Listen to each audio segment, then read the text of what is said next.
Let's have a chat about it. So I am a big Twitter doom scroller. For those of you who don't know what doom scrolling is, you scroll for days and you get lost, and it's an hour later and you haven't even realized that you've scrolled on Twitter for an hour. And I came across a quote from Edward Tricker off the back of a hedge fund management conference that said the plural of anecdote is not data. And if you really give it a second to sink in, I don't know how many of you have this, but I very often have to have conversations around, but I don't like it. Me. But my friend says that this thing is just rubbish. My friend says it's rubbish. And no one will understand that line. And why would people give us their details?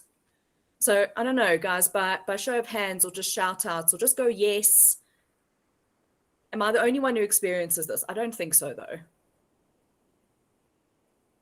Experience it, yes. Okay, excellent. Yep. Guys, it's a real thing. And while there could be an argument to be made for multiple sets of anecdotal data is data, the reality is sample sizes of one are tricky to deal with, and I think we deal with them on a daily basis, regardless of the size of our organization. We even deal with them ourselves. So me as an individual, I look at something and go, no, I don't like that. And in my brain goes, well, then therefore nobody will like that. This is the tricky thing about data, is it's either going to prove or disprove exactly what you ask it to very often.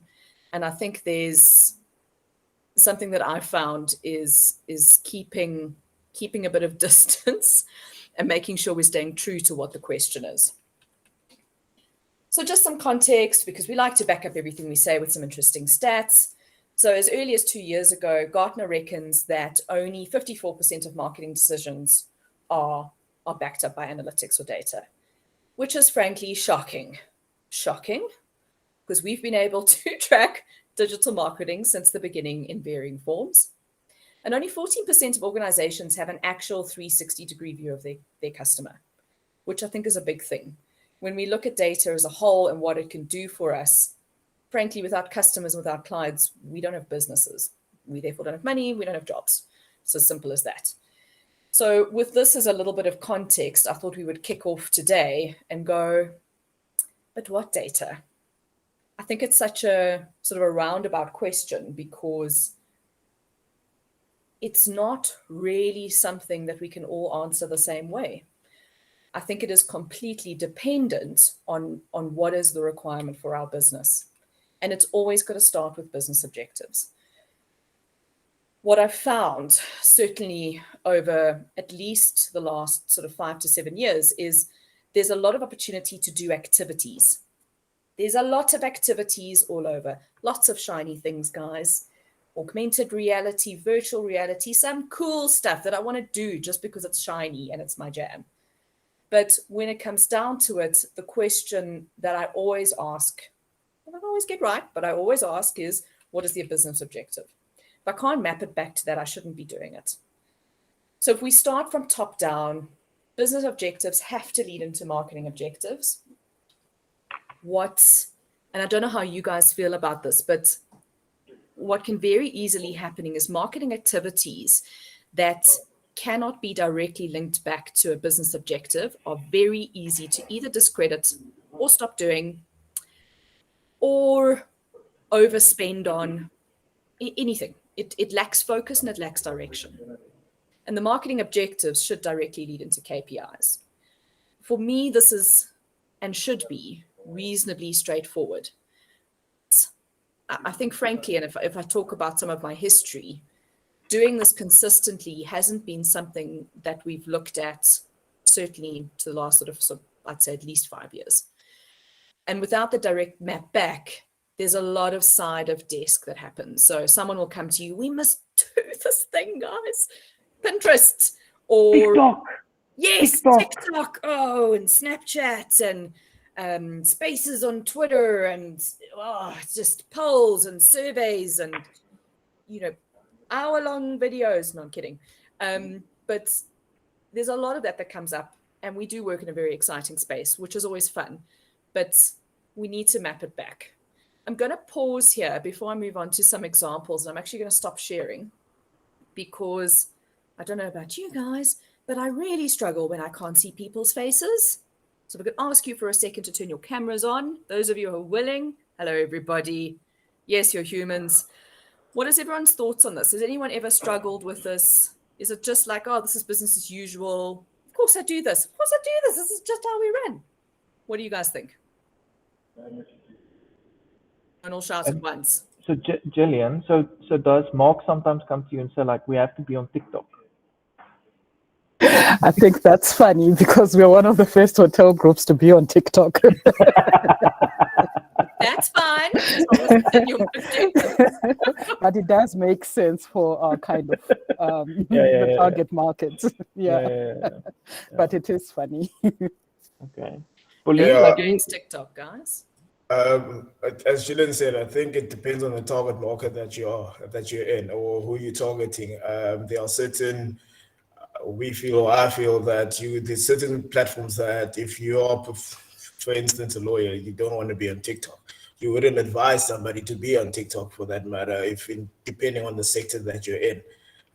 So I think your target market guides you in which platforms that you want to be in, even though it's nice to be on certain platforms though.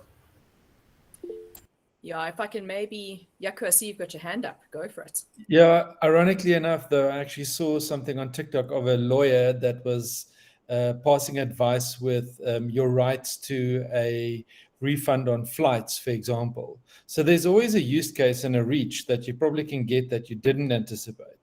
But I think it's more just like how you position it that makes all the difference. It's not necessarily the platform, it's just how you apply it then maybe. Yeah. And the thing is there will always be platforms that have our target audience on, and there will always be platforms that can accurately, within reason, target our audience. But if it doesn't fit back within our marketing objectives, and we're not clear about where it sits and how it forms part of our funnel or our process or our pipeline, it might be the right place to be. But then what are we trying to get out of it? What are we trying to achieve? Is it awareness? Cool. Then reach and frequency is totally fine. But if we're looking at consideration, people actively engaging with, showing interest or intent, maybe not. And I think it very much depends, George, to your point, in terms of what your marketing strategy is. Cool, guys. I always find it interesting when the social media experts say that social media works. It's because they are social media experts. You know, like we used to be a lot into search marketing. We're like, search marketing works. Because that's what we did. So just also always in terms of the messaging, in terms of who's promoting it, just look at who's doing it as well. I think that's quite important. Yeah. Like even you must have a very interesting targeting because you target like net worth individuals. So the channels that you choose must be like quite interesting. Yeah, so we're like a high value, low volume sort of business when it comes to our marketing or our audience. And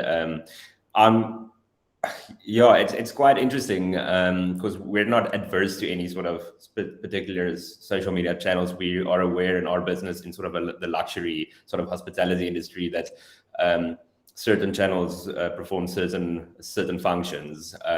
We don't really get a lot of like our business leads, and at the end of the day, we want to get like heads and pillows, right?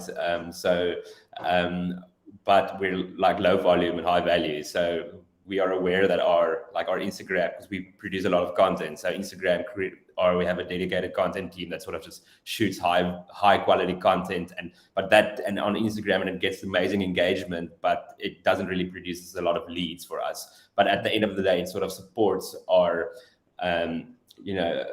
I would say the sort of segment that's interested in making decisions, because they'll always like during the funnel or their decision-making process, they'll also like turn to social media to sort of help them in their decision-making process. So it is interesting.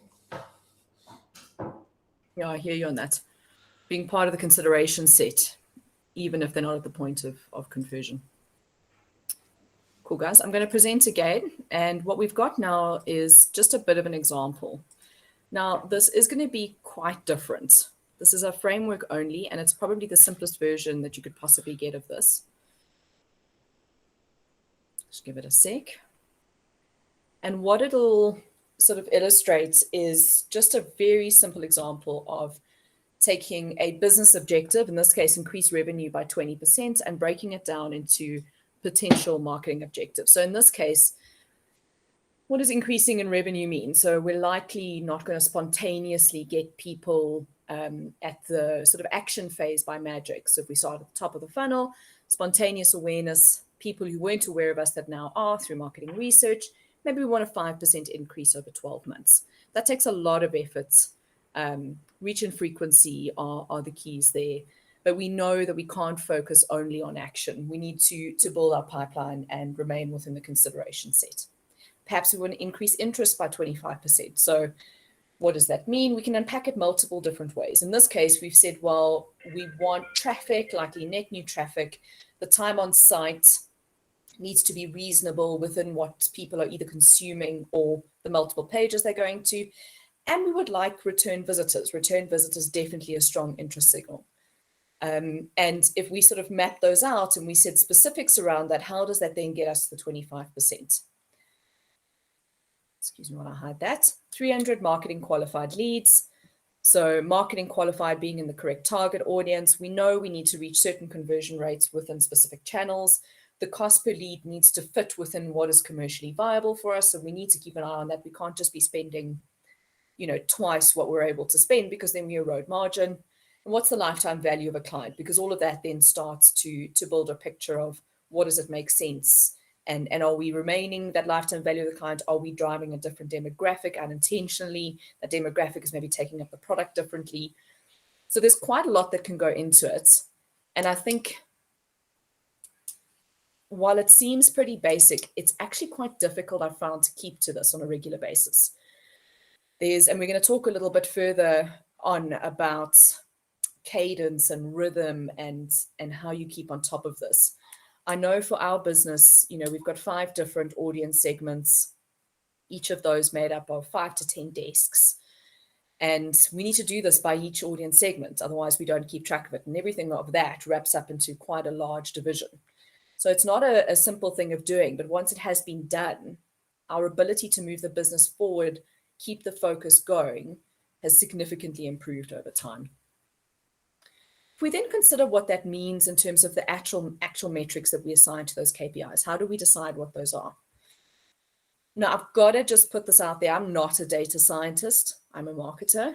So the way that I approach this is very much from a marketing lens. I think there's an opportunity to add a sophistication of data into this that doesn't exist on that slide. But frankly, that's like a whole workshop by itself.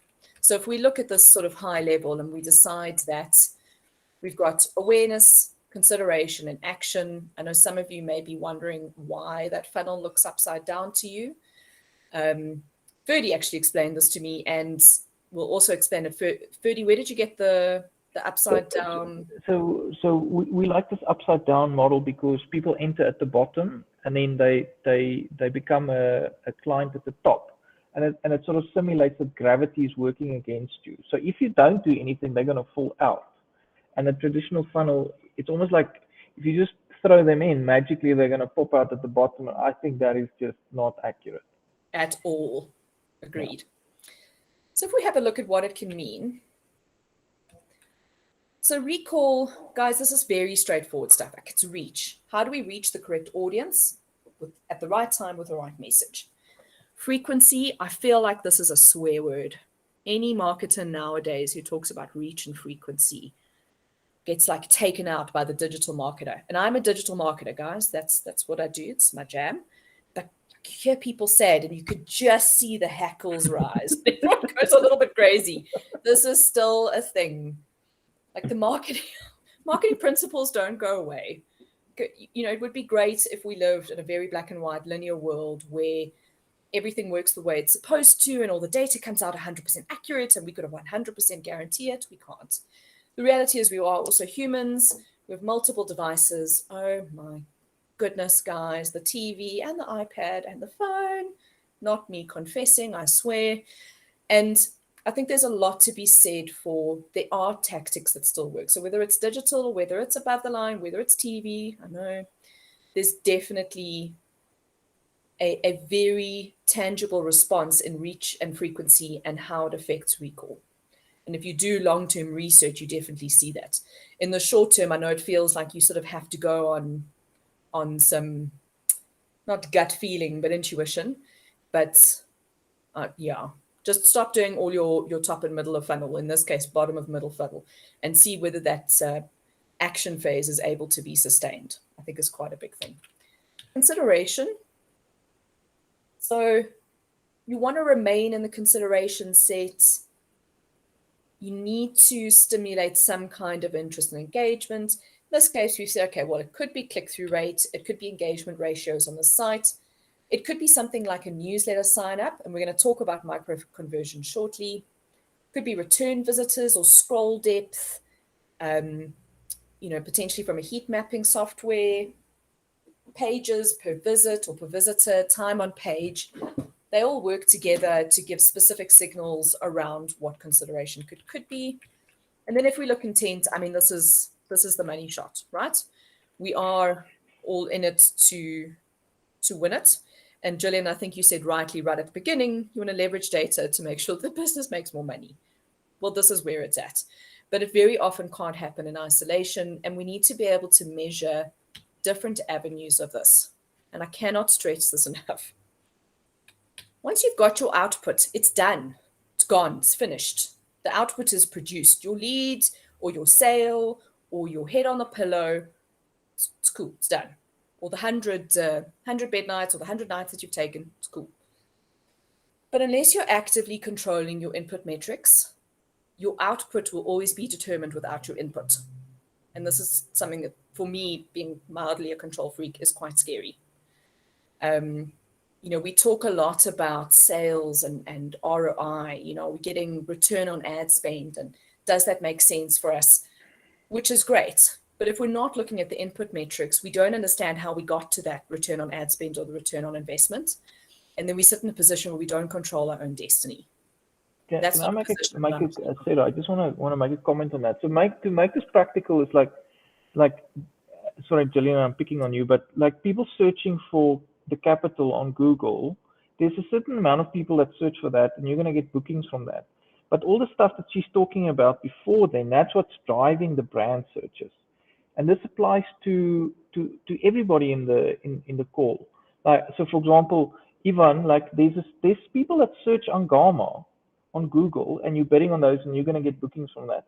But you have to grow the number of people that search Angama. So what I mistakenly thought like many years ago was like that, you just do that and then, you win.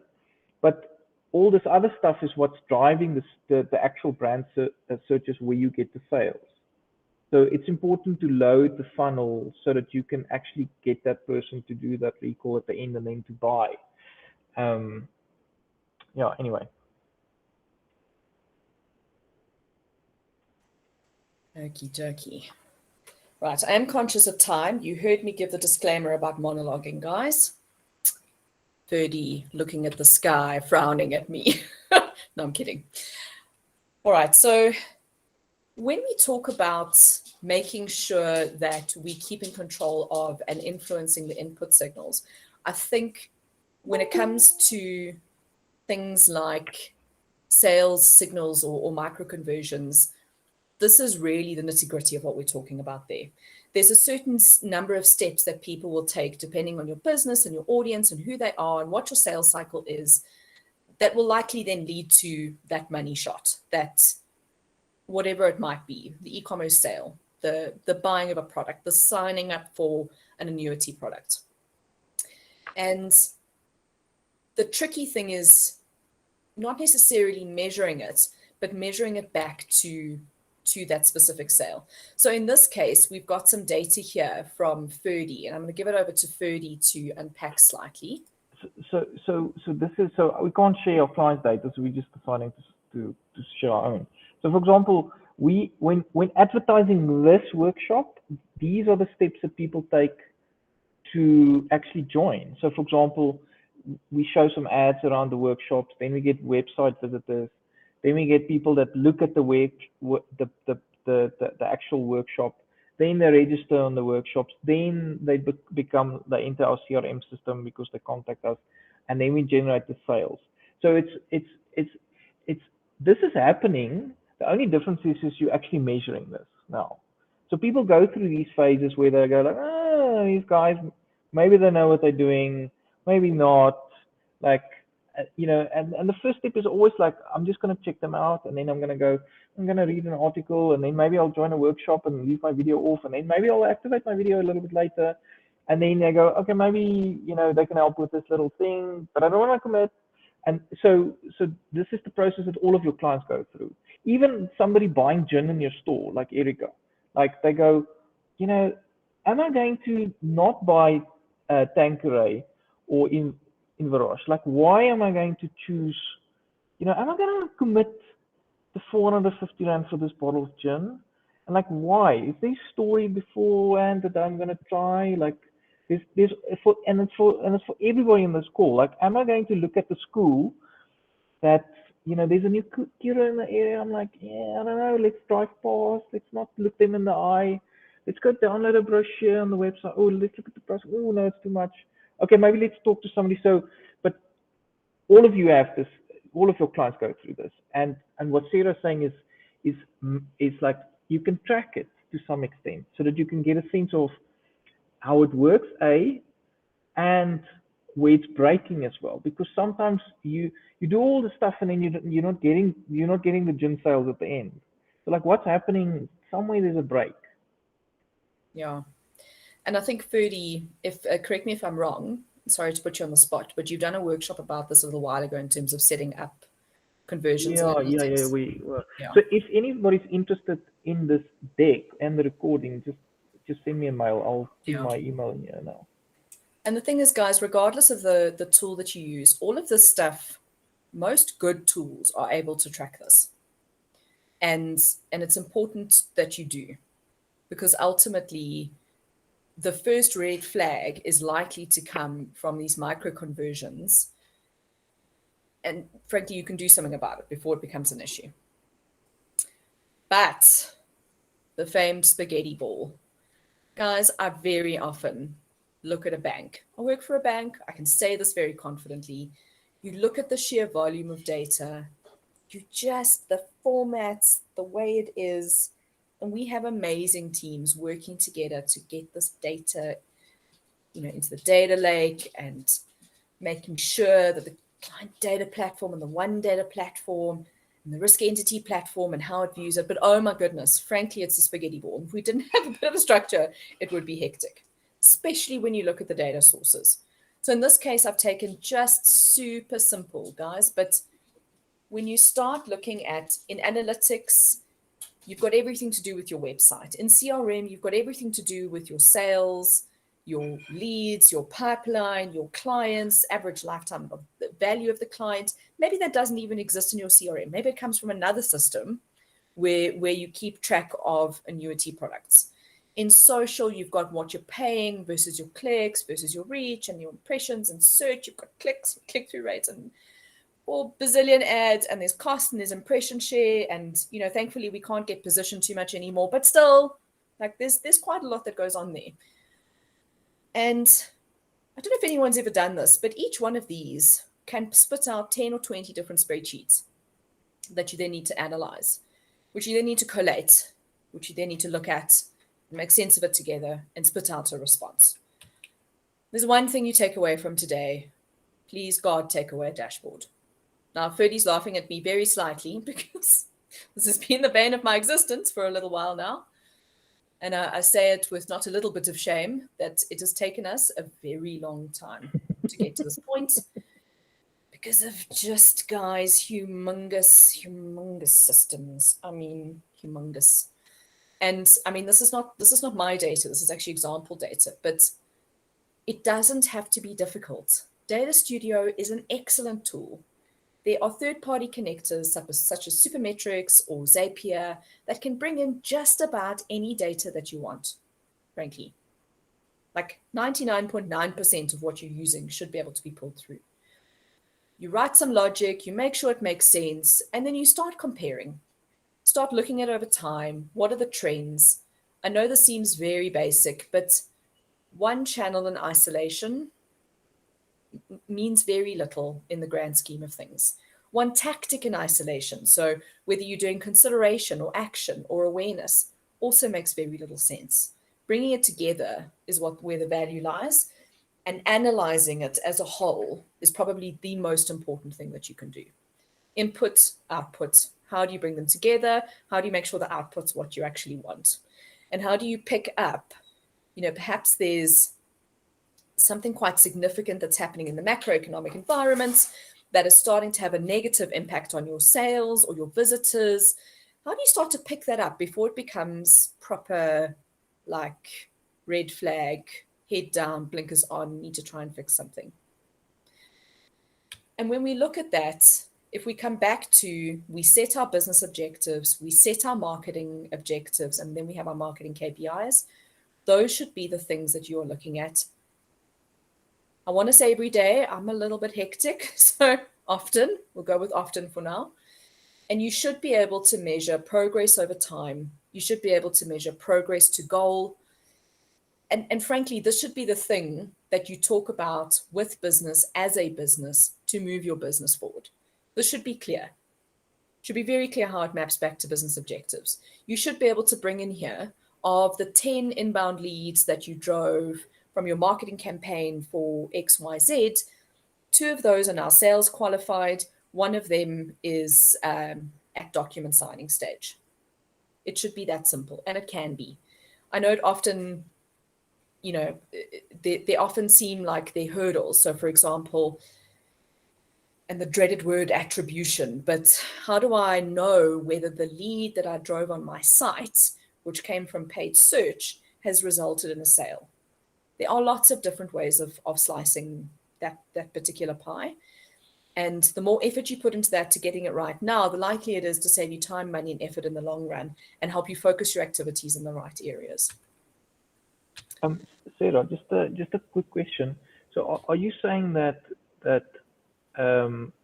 is to choose, like, your 5 or 10 KPIs and just start with that and get to grips with that, and then make it more complicated? Like what did you experience at Investec? Like how did that play out?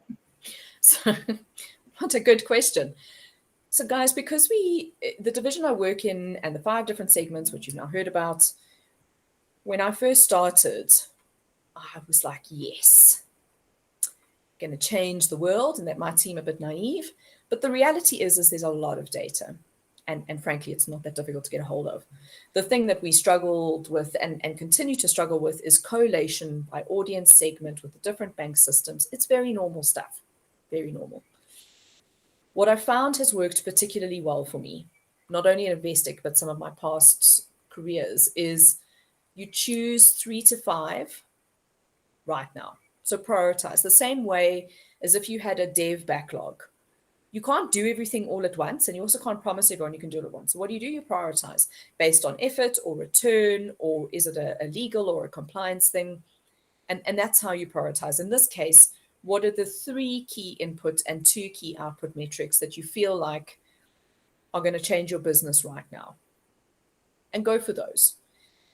If you want to boil the ocean, which is certainly what I've done in the past, it's lovely, but it takes so much time and effort to get anything up and running that by the time you've hit a year into the future, you're still on the planning phase because it's so complex and you haven't got anything going.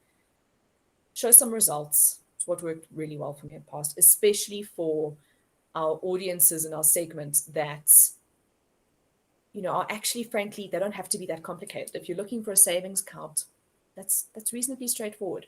If you're looking for a business banking account, well, that's cool. When you're an institutional investor and you have to only invest 25% of your funds at any one time, cool. Then we can have different conversations. But in that case, the guys are unlikely to be looking to digital marketing to drive inbound leads or any kind of return materially. It's more about an awareness job. So focus first, boil the ocean later. Definitely, Rudy. So I'll give an example of an exercise that we've used with a few clients that just helps to distill like what are these 3 to 5 key metrics, and they're different for each business. Is I call it like, if you're stuck on an island, what is the 5 numbers that you need to see every week to let you know that the business is going well or not? It can't be revenue, it can't be profit, because those are lagging things. The stuff have already happened. So what are the 5 metrics that's important for you? So Gillian, for example, with you, I would guess it would be like, number of engaged visitors on the website, browsing rooms. Yanko, I think yours would probably be like number of school PDF downloads. Erika, I think yours would probably be like engaged visitors, or like somebody that enters the checkout phase. So everybody's got different ones, but that was a very useful exercise to just start slowly and just measure 5 things that's really driving your business forward. And then you don't need these super complicated dashboards, just 5 things. Because if one of those go to 0, you're going to be in trouble in 2 weeks' time.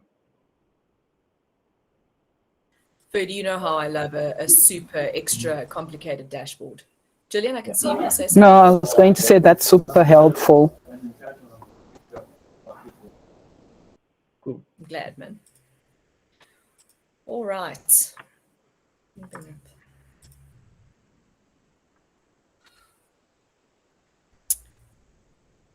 Ferdy, do you want to tackle this one? Yeah, so if you want to learn how to build a dashboard, we have a workshop in a month's time. That's going to be technical. I'm going to go and show you how to connect Google Ads, and Google Analytics, and Google Data Studio to build a dashboard. So you're welcome to sign up. It's free. Go and have a look at the page. Yeah, Canvas, yes. Talking on mute. This sounds very interesting. I just want to know, can you pull in, obviously, I mean, it's a Google product, so you could pull in any Google sheet or any external. So like, for example, we do social media dashboards. Is there a Facebook plugin, or how, does that work like that, or?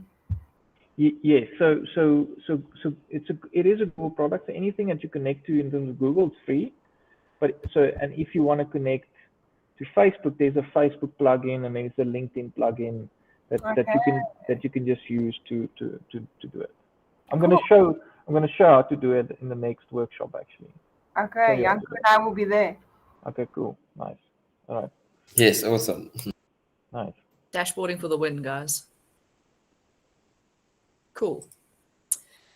All right, I'm going to whiz through analysis unless someone wants me to look at this in a bit more detail. But if you don't know what success looks like, you don't know what you're measuring against, it's really, really important. I know it sounds like, okay, but that's quite obvious. This is particularly difficult, especially when you're looking at your micro conversions and your input metrics. What do you measure them against? And I think just take out of this, create your own benchmarks. I often get asked, but what is the industry benchmark? Guys, like, I work for a bank. The bank is never, ever, not another single bank is ever going to allow any kind of detailed information to be shared, ever. There are no benchmarks. We benchmark against ourselves. So that obviously does mean that you need to create your own benchmarks, but create them over time.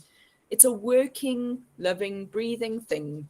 Make sure that if you're doing a piece of content to the same audience and you've done it a month before, this month and next month, maybe different topics, just check, are the topics still relevant? Does it make sense? The previous benchmark was a 4.23% click-through rate, and now it's 0.8. Well, something's going on there. Like either your content, the actual article is unrelevant. People do not want to read it. Or maybe something's gone haywire in your audience targeting and you don't even know it. Or the algorithm has changed, which frankly, guys, happens all the time, whether we like it or not. And you all of a sudden now need to do an extra this and a that in order to get it, or the spend metric is not allowing you to get through now because actually 4 weeks, and there's a lot of things to consider. But at least you'll be able to understand within a reasonable amount of time whether something is successful or not before you get to the end, before you get to the output, and you can't change the output. Very important. Right, data. Guys, I love a good Excel spreadsheet. It is my favorite.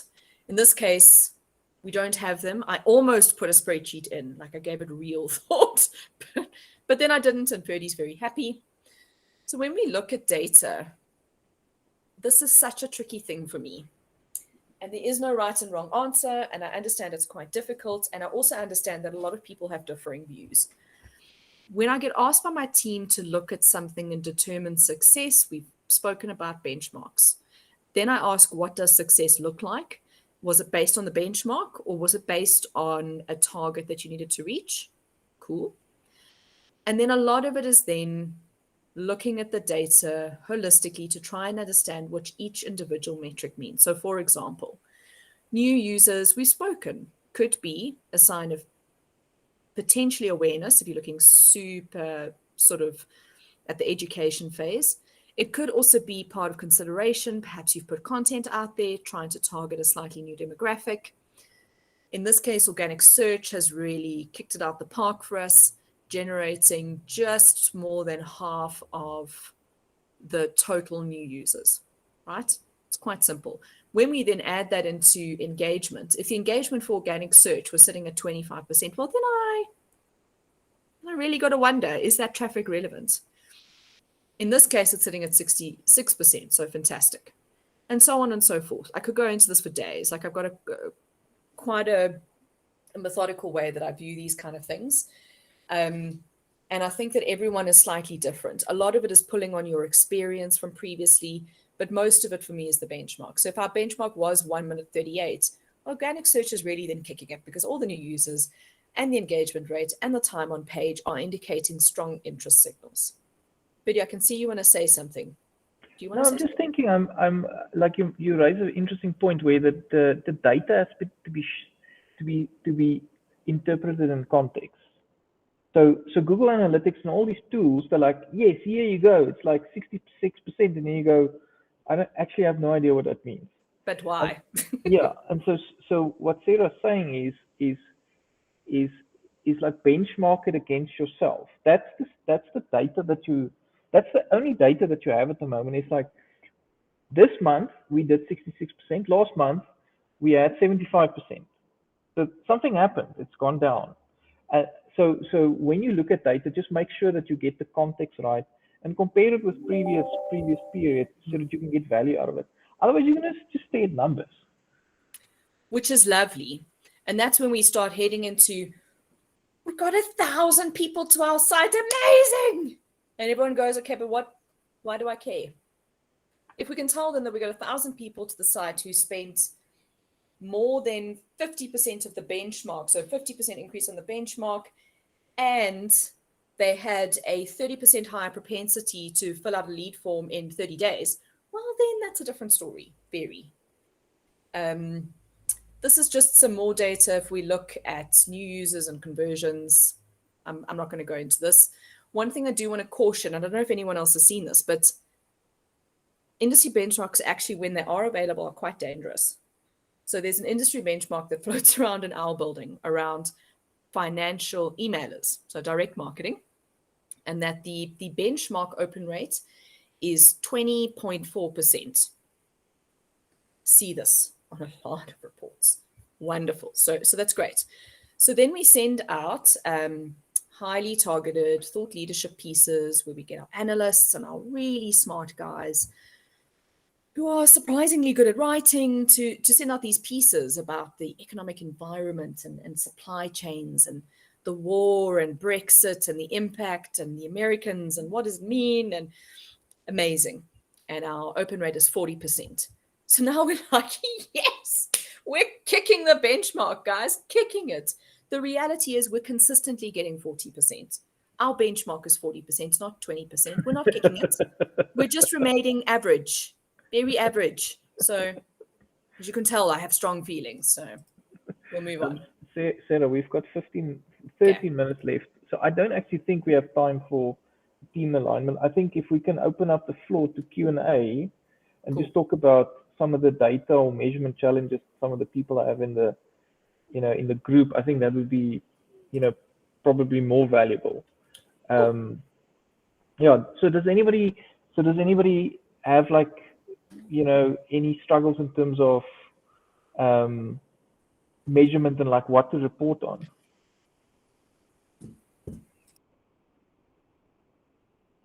Gillian, anything from you? Francois, anything from you?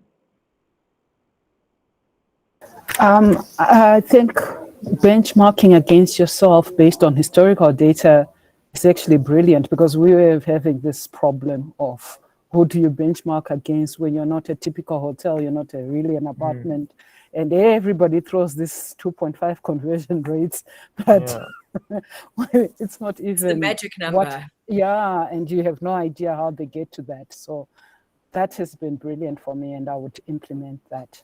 Okay. So Gillian, just on that, when you, especially in your industry, you can do month-on-month comparison, but especially in yours, like you have to do seasonal. So look at the same data from last year. So for example, Ivan's business is incredibly seasonal. So if he's comparing August with January, it's going to look like they are shooting the lights out. So he has to actually compare August with August last year, because that's the busiest season. So then you can give yourself an idea of if you're moving forward or not. Brilliant. Okay. Francois, anything from you? Putting you on the spot, yeah. Not a problem. No, at this point, it was just interesting to hear what the possibilities are. Rethinking my approach when it comes to benchmark, especially from an IT company point of view. Benchmarks are a bit difficult to establish, but we are definitely changing our approach on that. Okay. Candice, anything from your end in terms of how you using the data to measure? So I think we've been setting up workshops with Francois from your team, and it's really helped us to answer the questions that you're asking now. So it's been really nice for him to kind of facilitate that sort of conversation, because I think, like we've said before, like, you have assumptions on what you should be looking at or shouldn't, but if you don't actually think about the goals that you're aiming to achieve, then you won't be able to see that data. So yeah, I think having those sessions with Francois from your team has really helped us a lot. Okay. Pauline, anything from your side? I assume you work with a couple of clients. Yeah, hi guys. So this was amazing value for me. I work with a fractional CMO, and she wanted me to join this call to look at improving or understanding better the data, because I work with the data, and just get a better sense of I think the communication gaps. Okay. So this was absolutely amazing for me to understand the industry a lot better, and the language, because as a generalist we go into any industry, and it's very difficult to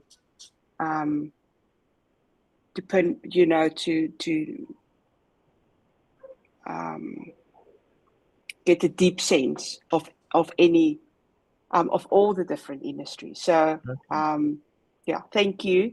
Cool. Thank you so much for incredible value.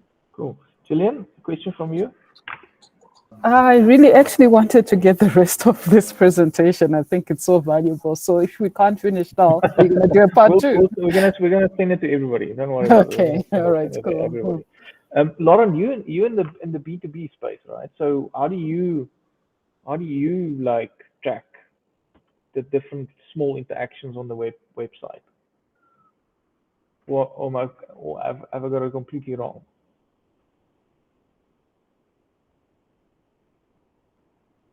No, Lauren's thing isn't working. Is there anybody else that, in terms of a shared experience in terms of measurement? Maybe Ferdy on the B2B space. So the thing that we struggle with in the B2B space is mapping unknown data. So if someone visits your site, doesn't fill out a form or some kind of a soft conversion around receiving research, there are micro conversions. And then at some point also becomes a lead. So that person naturally becomes a lead. That's great. But then, our sales cycle is quite long. I mean, it can be 2 years. I mean, I've heard 10 years, but let's not go there. And when you've got someone who's in the pipeline, they may be receiving calls from their potential consultant and having discussions, but they are still going on the site. We've actually seen it before. So mapping those two sets of data back has been quite key for us. And we're actively looking at enhancing our marketing automation tool to be able to do that and then map it back into our CRM. So I think there's some interesting things around B2B, long sales cycles, and be able to start match data where that individual sale is very important. Okay. So just I actually did a workshop yesterday on if you have a complicated long sales cycle, especially B2B, the leads are usually captured in CRM. So there's a way that you can link your online Google Analytics data with your CRM, where you're passing the information over to CRM so that you can then see like what's working and what's not. So if you want a recording or deck on that, just also send me an email and I'll send it over to you, because it's very valuable. At the end of the day, everybody's measuring the cost per lead, which is quite easy to do, but to measure the cost per sale, that's actually where the real value lies. Like, you got a new pupil. It's, yes, an inquiry on the website is one thing, but a new sign up at the school, like that's important. Or a gin sale, that's what you want. Engaged visitors is cute, but like, how many people bought gin? Cool. Any other questions? We're gonna start wrapping it up. You're welcome to post a question in the chat as well. So we actually do have some comments in the chat. I don't know if you want to just open up and have a look. I missed them. Oh, maybe I should scroll. Okay, so Joanna asked, okay, Pauline, the biggest challenge for us data is not understanding the business well enough, especially it's important in this crash course as process.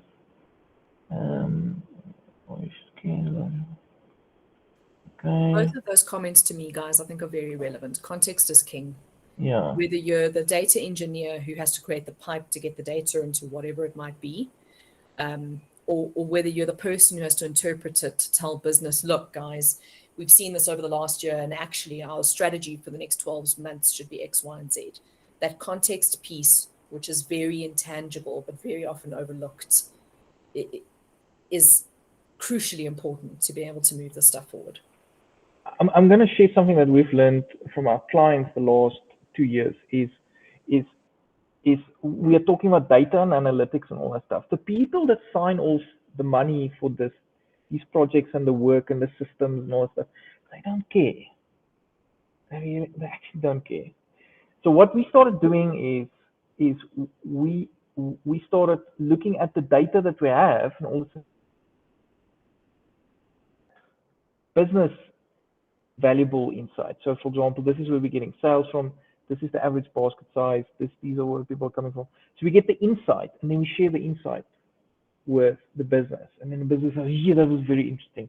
We want more of that. And then we get the budget for analytics and all this dashboards and all that stuff.